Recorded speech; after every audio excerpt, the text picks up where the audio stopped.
اب لاسٹ میں ہمارے پاس جو آخری ہندوستان کے جو آخری تاجدار تھے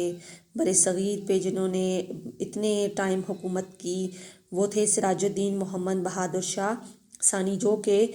مغلیہ سلطنت کی لولی لنگڑی جو سلطنت تھی یا دیمک زدہ سلطنت تھی اسے لے کر چل رہے تھے۔ لیکن اس وقت جو وہاں پر انگریزوں نے ان کے ساتھ برتاؤ کیا، ان کے ساتھ اور ان کے اہل و عیال کے ساتھ، وہ بھی کسی دل خراش داستان سے کم نہیں، کیونکہ وہاں پر جب انگریزوں نے 1857 میں ہندوستان پر قبضہ کیا اور جنگ غدر کے ذریعے مسلمانوں پر انہوں نے قبضہ کیا، اور اتنی بڑی جو عظیم الشان سلطنت تھی اس کا ان لوگوں نے خاتمہ کرنے کے بعد انہوں نے جو بہادر شاہ ظفر اور ان کے اہل و عیال پر جو ظلم و زیادتی کی، وہ بھی کسی تاریخ میں ایک ہولناک واقعے کی شکل میں ہمارے سامنے ہمیں نظر آتی ہے۔ تو اس طرح ہم لوگ دیکھتے ہیں کہ جب بہادر شاہ ظفر کو ان لوگوں نے مقدمات چلا کر یا مجرم ٹھہرا کر انہوں نے جلا وطن کر دیا، اور وہاں پر انہیں جو قید تھی اس میں ان لوگوں نے انہیں ڈال دیا، اور یہ ساری جو ان کی باقیہ جو زندگی تھی انہوں نے قید و بند کی صحبتیں برداشت کرتے ہوئے گزاریں، اور آخر میں اسی دیار غیر میں انہوں نے آسودہ خاک وہ ہوئے، اور انہیں اپنے ملک کی جو مٹی تھی وہ بھی نصیب نہ ہوئی۔ لیکن ان کے خاندان کے ساتھ ان لوگوں نے کیا سلوک تھا، وہ کیسا جو رویہ تھا ان لوگوں نے کیسا اختیار کیا۔ انگریزوں نے ان کے بہادر شاہ ظفر کے 20 بیٹے تھے، جن میں سے انہوں نے 18 جو ان کے بیٹے تھے ان کا سر جو تختہ دار تھا،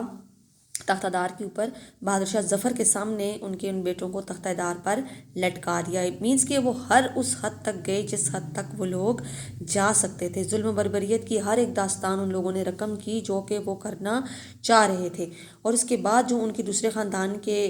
جو لوگ تھے، جن میں اس سبق میں ہمارے پاس 2 نام سر فہرست ہیں، ایک مرزا سلیم کا نام سر فہرست ہے اور دوسرا مرزا شاہ زور کا۔ مرزا سلیم جو تھے وہ بہادر شاہ ظفر کے بھائی تھے، جبکہ مرزا شاہ زور جو تھے وہ بھانجے تھے، اور اس طرح وہ اپنی جو بیگمات تھیں وہ ان سے انہیں وہ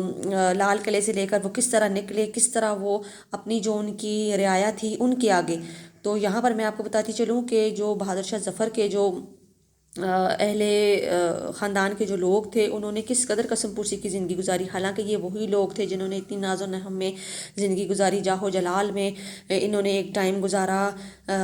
لال و جواہرات میں ان کی صبح بھی گزری، ان کی شام بھی گزری، لیکن آخر میں کیا ہوا کہ یہ لوگ دوسروں کے محتاج ہو کر رہ گئے، ایون کہ اپنی رعایا کے آگے یہ لوگ کام کرنے پر مجبور ہو گئے، ان کے آگے۔ یہاں پر جو مرزا شاہ زور کا ذکر کیا گیا وہ کسی گاؤں میں ایک جو شخص تھا اس کے کھیتوں کی جو رکھوالی تھی وہ کرنے پر وہ مجبور ہوا، اور ماہانہ جو اس بندے نے جو غلہ تھا وہ اس کے عوض دینے کا مرزا شاہ زور کو کہا۔ تو اس چیز سے ہم لوگ اندازہ لگا سکتے ہیں کہ اتنی بڑی عظیم الشان سلطنت کے جو مالک تھے، ان کے جو خاندان والے تھے، ان کے اوپر کن کن کن مصائب مشکلات نے ڈیرا ڈالا، اور کیسے کیسے حالات و واقعات ان لوگوں کے اوپر پیش آئے۔ تو یہاں پر میں آپ کو بتاؤں کہ سراج الدین محمد بہادر شاہ ظفر جو تھے یہ ایک بلند پایہ شاعر بھی تھے، کیونکہ انہوں نے ابراہیم ذوق کی جو تھی وہ شاگردی حاصل کی ہوئی تھی۔ تو انہوں نے جو دوران قید کے دوران انہوں نے جو اپنی غزل لکھی اس کا میں ایک شعر آپ کے ساتھ شیئر کروں گی، کیونکہ یہ جو بہادر شاہ ظفر تھے انہوں نے یہ سمجھ چکے تھے کہ اب ظاہر سی بات ہے انہیں اپنے ملک واپس کبھی بھی یہ نہیں جا سکتے، اور ان کی یہ جو بقیہ زندگی ہے اسی دیار غیر میں گزرے گی۔ تو انہوں نے وہاں پر ایک جو غزل تھی وہ لکھی، اس کا میں لاسٹ کا جو شعر ہے اس کا مقطع میں آپ کے ساتھ یہاں پر شیئر کرتی چلوں گی کہ اس مقطع میں انہوں نے کیا کہا۔ کتنا بدنصیب ہے کتنا بدنصیب ہے ظفر دفن کے لیے،